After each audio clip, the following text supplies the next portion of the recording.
For the Ukrainians, Galicia was often described as the Piedmont of Ukraine, drawing some kind of similarity to the Italian region from where Garibaldi had sailed, and from where the unification of Italy took place, where this ideology of a single Italian unitary state was created.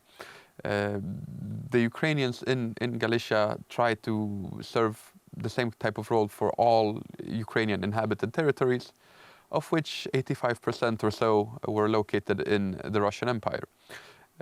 In Volhynia, there was also a different ethnic composition.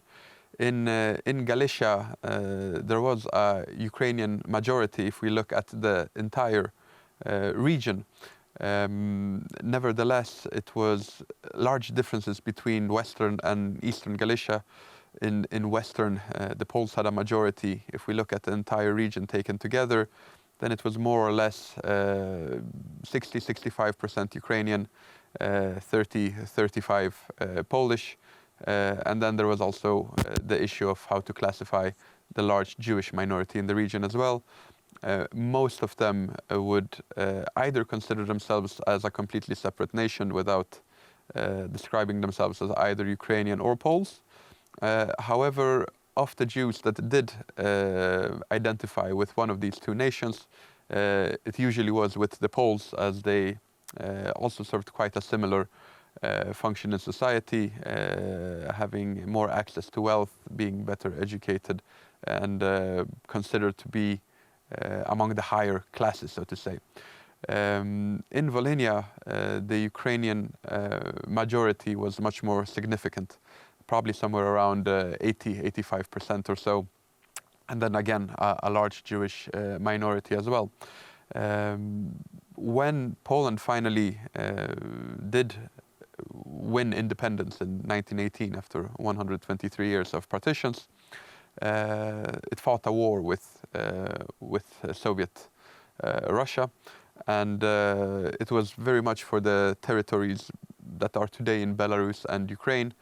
The idea of the founder of modern Poland, Józef Piłsudski, was to create a large federation that would include the Ukrainians, the Belarusians, the Lithuanians, and potentially a few other nations in Central Eastern Europe.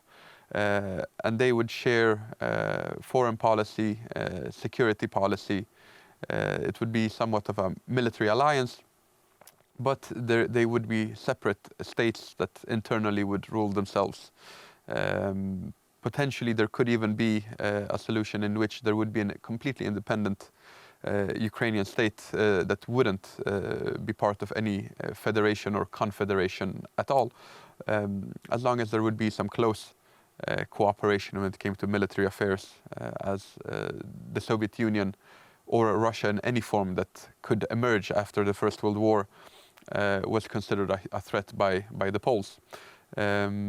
So here with Volhynia and Galicia, both of those regions after the war with the Soviet Union becoming part of Poland, the Poles faced themselves with these two regions with large Ukrainian minorities that had an intense urge for independence.